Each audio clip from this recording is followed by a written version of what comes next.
doing stuff. Exactly. Hello, everybody. Welcome to ThNOT. We call it ThNOT, Thursday Night on Tour. Cool. I'm not sold on the name. I think it's a little, but you know what? We're here. Welcome to ThNOT. I have with me the head of our sound and audio department. Will you please introduce yourself, good sir? Of course. I'm Mason. I'm the A1 head audio of the Les Mis tour. I've been touring since 2015. Great. Doing this. Fantastic. Yeah. And give us some about your background. Like, how did you get started in this industry? I started the industry way back in middle school. My older brother was in the shows, and I watched them, and then I started to get into middle school, high school, and they needed an audio person for their fall play. Very cool. So you kind of got the bug, the technical bug. Yep. That's fantastic. Did you go to school for audio? I did. I went to school at Wright State University in Dayton, Ohio. Oh, great. Okay. With a BFA in technical theater and sound design. Fantastic. That's really cool. And then how long have you been touring? Like, what did you do before Les Mis? Before Les Mis, because of COVID, I had stopped touring. Got it. But I was doing production work for tours like Beetlejuice, Book of Mormon, Fiddler, Blue Man Group. Okay. So what do you mean by production work, Mason? Yes. Production work is just at the beginning, at the tech process of when the shows are built from scratch. We have to gather up all the gear from the shops, label everything, make sure everything is working cohesively in the shop before putting it into the theater. Okay. And then making sure that it's working for the road crew. And then once... Sorry, I'm just going to turn that off. There we go. And then once everything's working, I'll give a thumbs up and wave bye as the crew then leaves. So you are in the tech process. So you would go get the show pretty much up and running and on the road, and then send it on its way. Yep, and I did that just for when COVID was ending until now, joining Les Mis. Before that, I was doing tours, like Hello Dolly was my last tour before COVID. Yeah, Carolee. I know Yeah. Carolee Carmelo. Fantastic. So I know that Okay, bye. thank you, Amanda.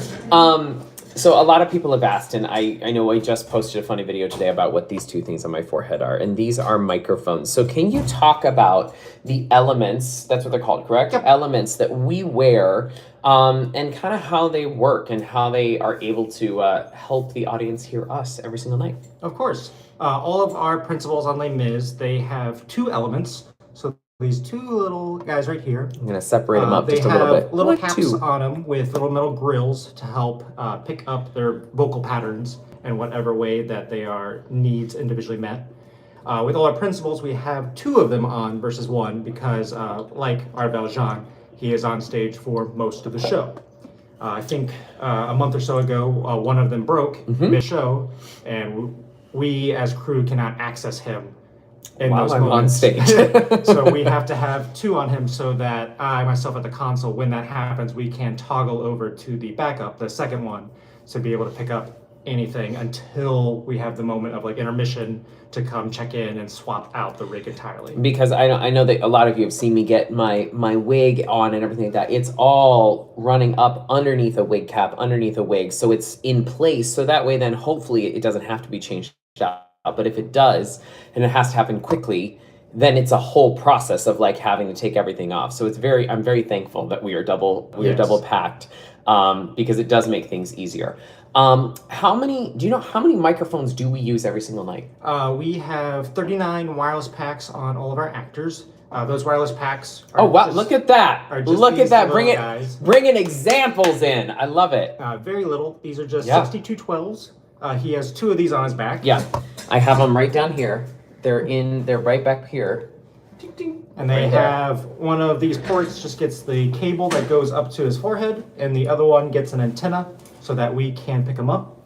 Every city that we hit, we have to coordinate frequencies to be able to pick up all of our wireless transmissions, and we have to coordinate that because every city has different RF in the air, different wall thicknesses, so sometimes we have interference that we have to coordinate during the load-ins.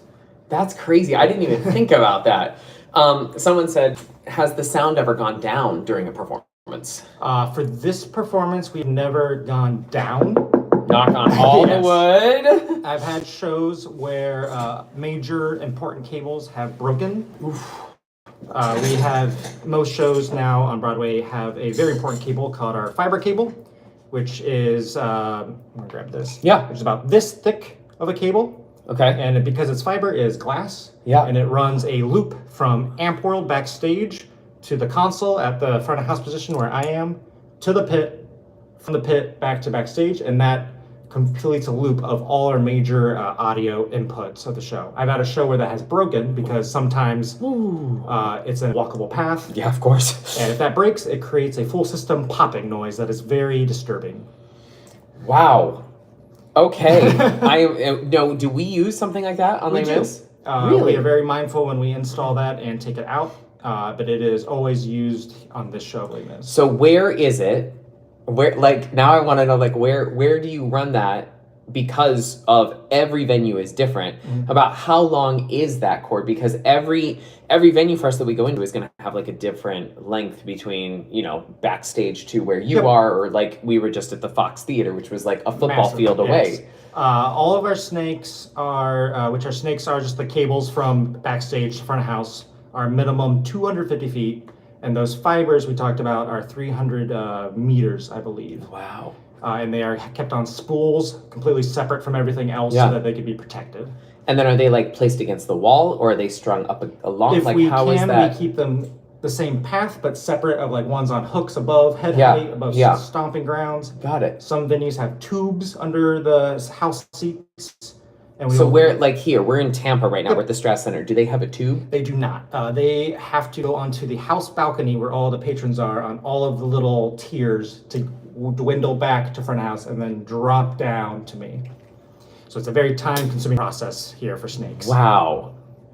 Y'all, I am learning so much tonight. So tell me, how long, so that of course, you have to do that every single city. So how long does your load-in process take?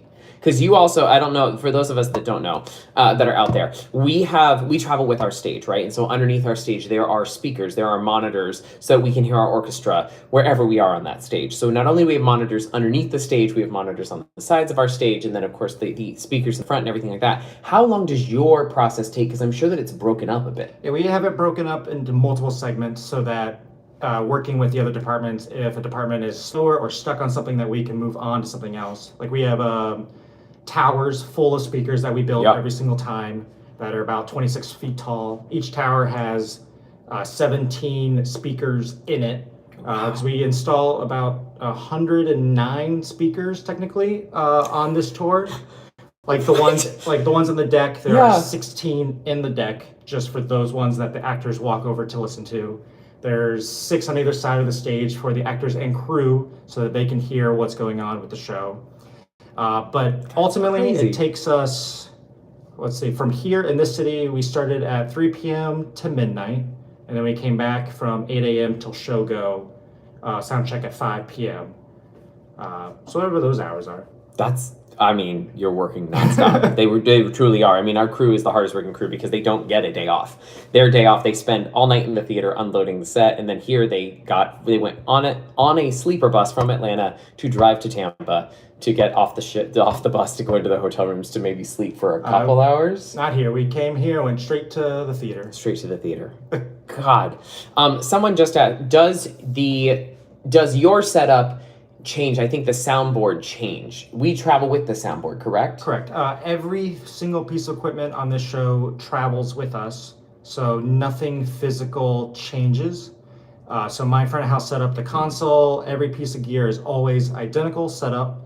We sometimes can add more gear to our show. Right. Like when we were in Toronto, we had a full surround system package to add more effects of. It's really cool. It's really cool. But other cities, when we're here for shorter, we don't have the time or the means to set up those speakers. Correct. Because that's a whole other 8 hours. Yeah. So talk to me about how because I've been I was able to watch it like once, Okay. how it all happens. So you have, just like our stage manager and our lighting board op, Dave, you press a button and then everything kind of activates, correct? And then you go through. How do you do your show? So with mixing a Broadway musical, you need to be aware of every single actor's line, of who says it, how they say it, and be aware of timing of everything. Luckily, with Les Mis, everything is based off the score. Everything is sung. Everything's based off the score. Yeah, It's yeah, sung, so yeah.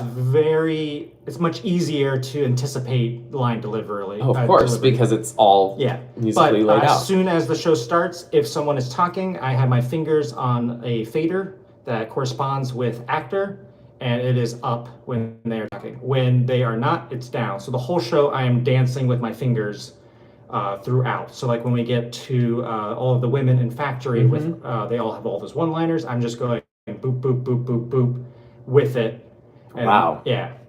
What do you think is the hardest song to mix in the show? The hardest song to mix would probably be either Going Into Paris or The Attack on Rue Plumet.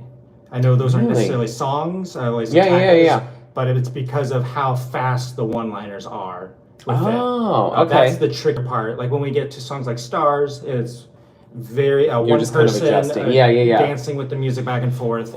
But once we start adding in more layers of actors, it's more variables to go wrong with or miss things with. Wow. And what is your favorite song to mix in the show? I really enjoy Drink With Me a lot. Really? Okay. It's very peaceful. There's just enough where there's things moving around in it where I'm still mentally engaged with everyone. Right, yeah.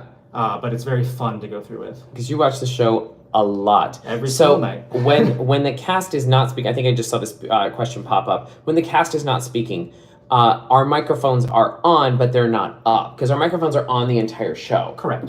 They are on as soon as we step into the building. So we came in at 6 tonight. We batteried up, and they will be on until about 10:30 tonight.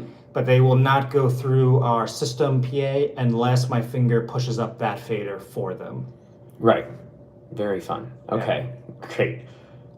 Y'all, I'm learning so much. This is why I love doing this, because not only do I feel like it's cool to give an education, but it's also I get to learn stuff about my show that I have been doing for how long now, and I don't even know. Someone had a question: is the scream in the Rue Plumet that Eponine did, is that live or pre-recorded? That is pre-recorded. I believe, other than the show announcement, that's the only recorded vocal in our show. Yeah. And I have to coordinate with our maestro of when to hit that, because there's a very specific beat for that. So do you also have a monitor of the maestro at your station too? I have a very tiny monitor of our maestro at the station because, like I said, Attack on Rue Plumet is a little tricky for me. Yeah. Because I have all those one-liners and be watching that monitor to get that scream in on time. Wow. So a question came in. Can you talk about mixing the orchestra with the actors on stage? How does that work? Of course.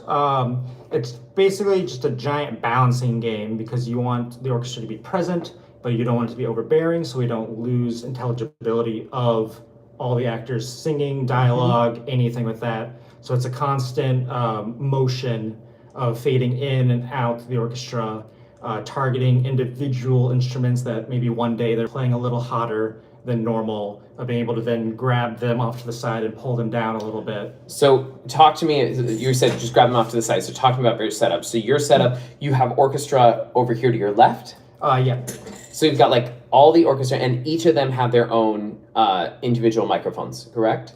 Yep. Okay, so they're all on the left, and then you've got all of the actors over on the right side. Yep. And you're just kind of so with playing the piano all night long. Yeah, there's the 3 banks, so I have about 60 microphones for the musicians. And then all 60 for the musicians. Yeah.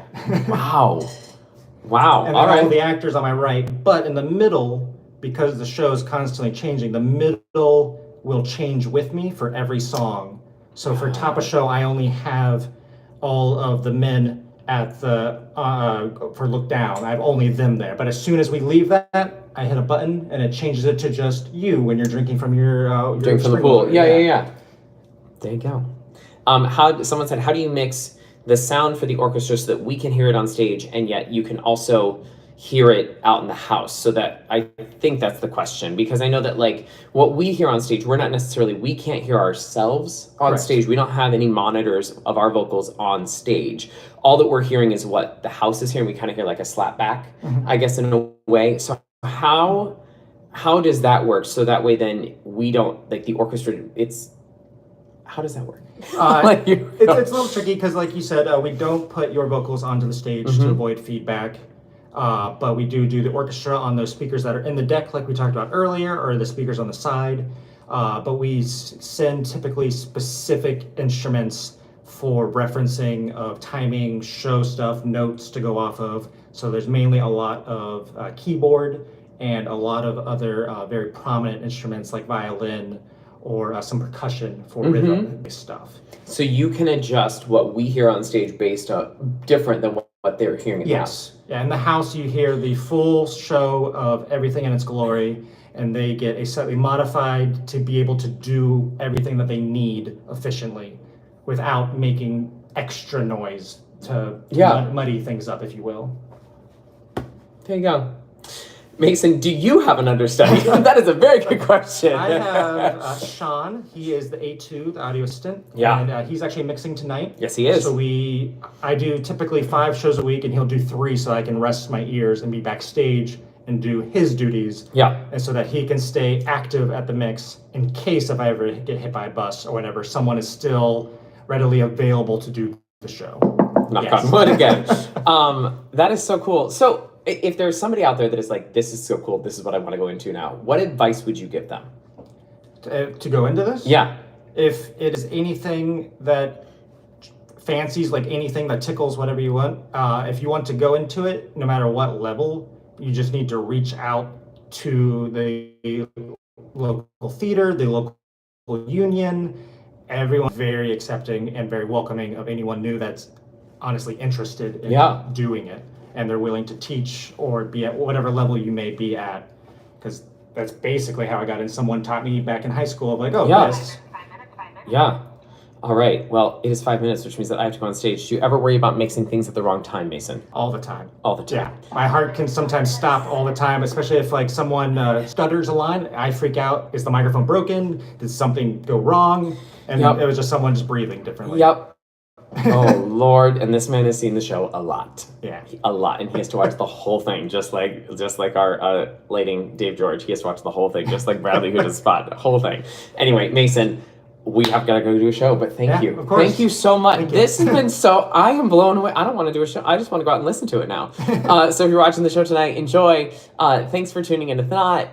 And Mason, thank you so much for your expertise and knowledge. And if you have more questions, put them in the comments, and we will get them answered for you. In the meantime, we'll see you on Saturday night for ThNOT with Haley, and that's it. We'll see you soon. We'll see you next week. I don't know who we're gonna have next week. I think we're running out of crew members. Everybody's kind of done it at this point, but we will figure it out who's gonna be here. And if you're in New York on July 14th, come see my concert. All right, we'll talk to you later. Bye, everybody. Thanks.